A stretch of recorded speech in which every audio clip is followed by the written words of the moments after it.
Hello friends! As a casual fan of the Bad Boys franchise that hasn't seen the previous installments in a while, I honestly wasn't expecting much from this movie, and I have to say, I was pleasantly surprised.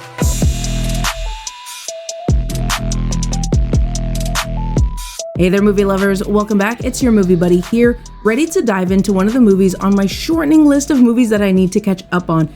Now, whether you're a longtime subscriber, follower, or you're a new face, I am thrilled to have you here. If you are looking for detailed plot breakdowns, you will not find them here, but stick around for my spoiler-free thoughts and honest opinions, usually on the latest releases, but right now I'm just trying to get back on track. And if you're here with me on YouTube, you can find timestamps in the video description to jump straight to the sections that you're most interested in. New reviews drop every Friday, so hit that subscribe button on YouTube and follow on Spotify to stay updated. So grab your popcorn, hit that subscribe button, hit that follow button, and let's get into today's episode on Bad Boys Ride or Die. When their late police captain gets linked to drug cartels, wisecracking Miami cops Mike Lowrey and Marcus Burnett embark on a dangerous mission to clear his name. As always, I want to get into the themes of the film, or at least my take on it. There's something here about purpose and mortality, but what really stands out to me is the theme of guilt. I think this movie gets this across in a very straightforward way. It's very easy to understand. I think a lot of points are very easy to understand, and that's a plus. It tackles deep ideas, but it doesn't weigh you down or take itself too seriously, which is another plus. This is the fourth installment in the franchise, and so much is supported by the groundwork that previous installments laid. I'm still working the theme into this section, but we're gonna make our way into character development. Mike is dealing with a lot. Between his son Armando, played by Jacob Scipio, his partner and best friend Marcus, and his own guilt, Mike is just going through it. I really like how they showed this in small moments like his panic attacks or through dialogue. I really enjoyed Mike's journey, and Marcus added that much needed humor to really balance the story. Not that Mike was a downer, but I identify with the kind of guilt that just sits with you. Even if you don't think about it, it's always there. So yeah, it's kind of heavy. However, those heavy feelings are outweighed by the hope and healing that comes at the end. And I'm not just saying that because it's a good mental health day for me. I've said it a few times before, and you can run the tape back. Anyway, I'm not going to say too much because I don't want to drop any spoilers, but I think a lot of it you can assume from the trailers and having seen previous installments. Just in case, all I'm going to say is I enjoyed seeing Mike's journey from start to finish, that guilt and worry, and the eventual healing and forgiveness. Visually, this movie is pretty impressive, even if it is a little all over the place and muddy in some areas.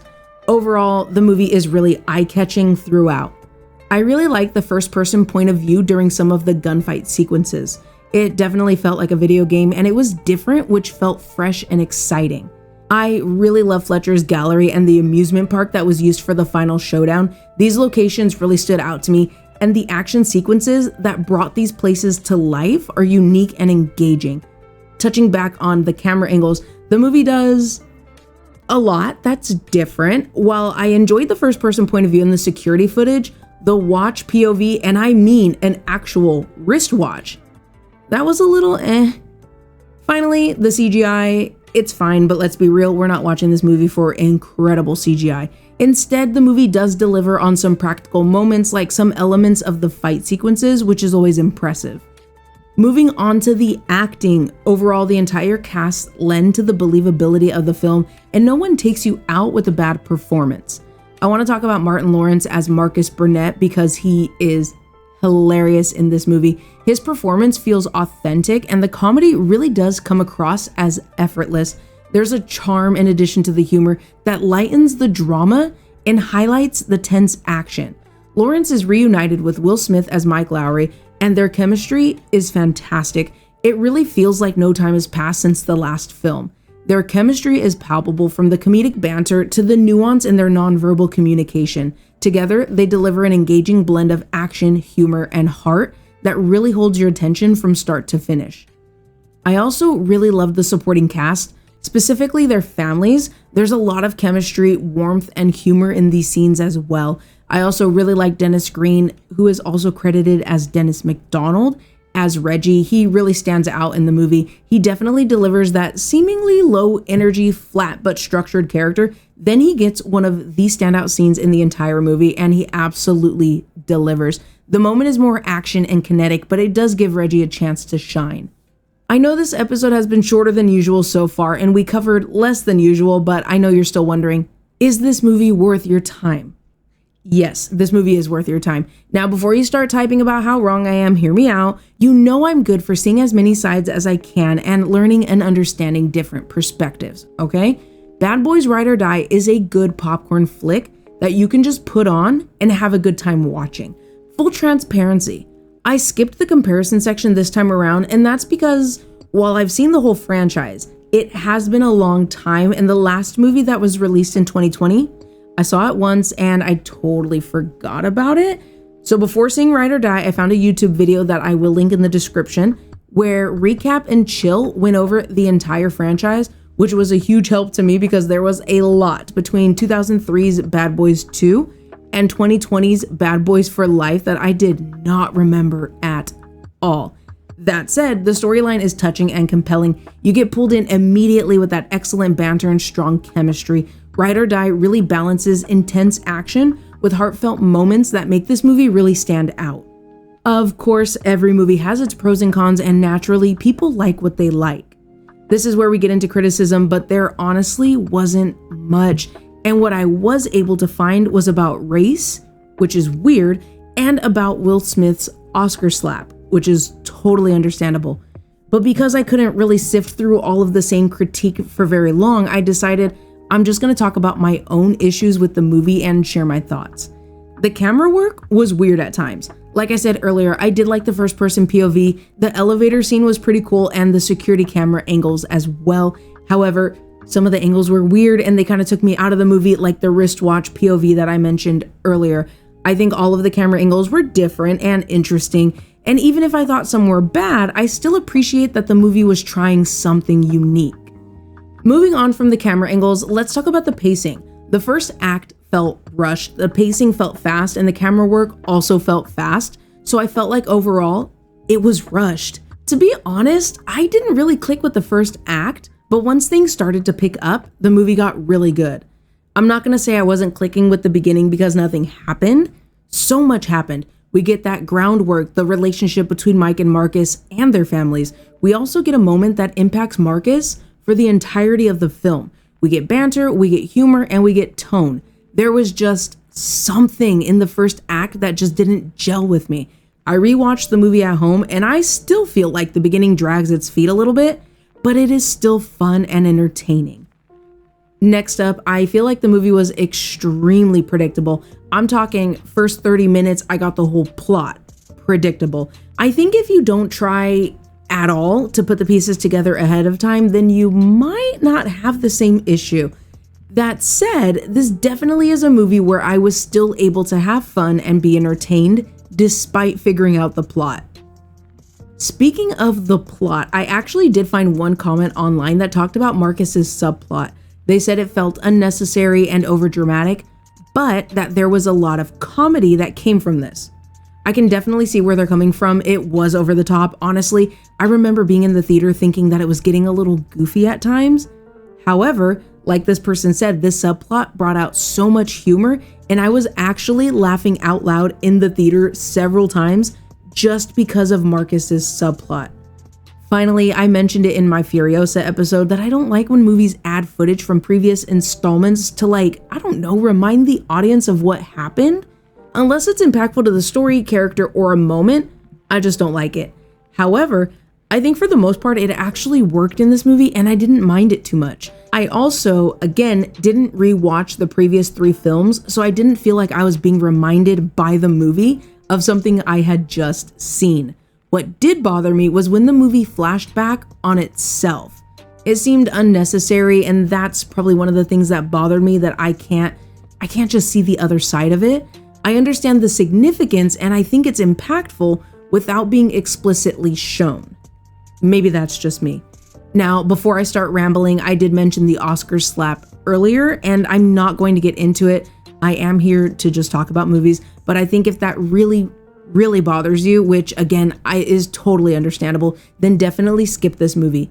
If the negatives that I've mentioned, my personal negatives, don't bother you, and I don't really think they should, maybe I'm nitpicking because this really is an entertaining movie. And if you're a fan of action movies, or maybe you're just a fan of the franchise, you definitely don't want to miss this one. It's a really good pick, especially for like a movie night, maybe a solo watch, or if you're with friends or family. I think a lot of people can find a lot to like about this movie. There is an engaging blend of action and heart, and it's wildly entertaining and funny. Even if you, like me, pick up on story beats right away, I think you can still enjoy the journey, humor, and action. Have you had the chance to watch Bad Boys Ride or Die yet? If not, what's holding you back? Is it not your cup of tea, not your usual genre? I'm really curious to hear your thoughts after today's episode. And if you've already watched the movie, I want to know your take. Did you love it? Did you hate it? Or did you fall somewhere in between? Share your thoughts, opinions, and reactions in the comments below. I am all ears. Overall, Bad Boys Ride or Die is a great addition to the franchise, and I would say it's a must-watch for fans. And when I say fan, I truly mean any fan. Whether you've been watching since the original in '95 to anybody who's jumped in after. Sure, there is weird camera work and you do have to be familiar with previous installments. Again, I watched that recap and it was good enough to get me through this movie. Despite its fast-paced beginning, this is a fun movie. There is such an engaging blend of action, comedy, and really heartfelt moments. Smith and Lawrence's chemistry is amazing and their acting is fantastic, especially in those more nuanced moments. I didn't mention it in the episode yet, but I do have to say the music is great and it really adds to the tone of the film. Ride or Die delivers an engaging and entertaining ride from start to finish. Even though I found the plot very predictable, the payoff at the end was still so satisfying. If you're a fan of action movies or the Bad Boys franchise, this is one I think is worth your time. All right, you guys, before we wrap up, I want to talk about what movies I'll be sharing my thoughts on next. I'm still chipping at the movie block I got stuck behind, and we're starting to catch up. We have Maxine up next, and if you've caught the last few episodes, then you know that I watched X and Pearl too. After that, we've got Longlegs, and you guys, that movie has been all over my For You page for weeks. Once I'm all caught up, I've got a list of podcast exclusive episodes I'm going to start working on. As for upcoming theater releases, I do have tickets for Trap, and if you've been hanging out with me for a while, and it has been a while, you might remember that I actually really like M. Night Shyamalan movies, and I've been looking forward to this one.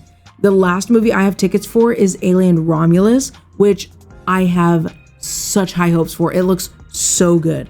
I'm aware of the timeline, but I'm just gonna rewatch the franchise anyway because it really is my jam. Horror in space is truly my happy place, so I am very excited to see that movie. If there's a movie you're excited about and you want me to talk about, let me know in the comments below or send me a message on Instagram. Your suggestions are always welcome and I love hearing from you. But for now, a huge thank you to everyone who has stuck around with me to the end of the video. Last time we talked, I shared my very long-winded thoughts on Kingdom of the Planet of the Apes. It's been a whole week, I know, and you might be wondering why I didn't mention Deadpool and Wolverine in the upcoming episode section. Well, I didn't want to fall behind again, so I posted another poll to the community tab on YouTube, and let's be real, you guys did not let me down. I have been wanting to talk about that movie so badly, and you guys voted for it with 74% of the votes. Honestly, Longlegs and Maxine did not stand a chance.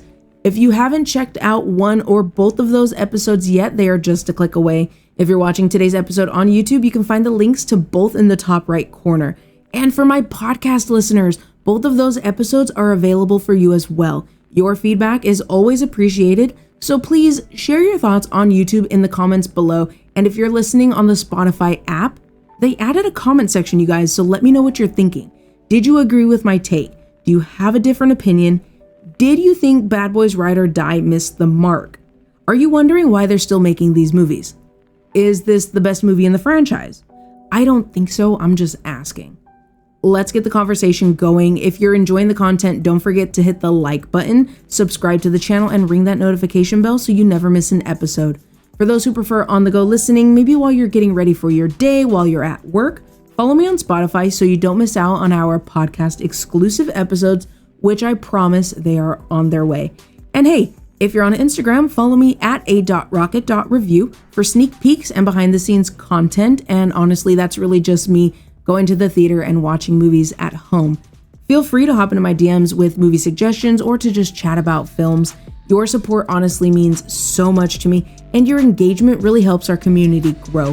Whether it's on YouTube, the podcast, or on Instagram, your presence is greatly appreciated. So until next time, spread positivity, be safe, take care of yourself, and happy movie watching. I'll talk to you guys soon. Bye.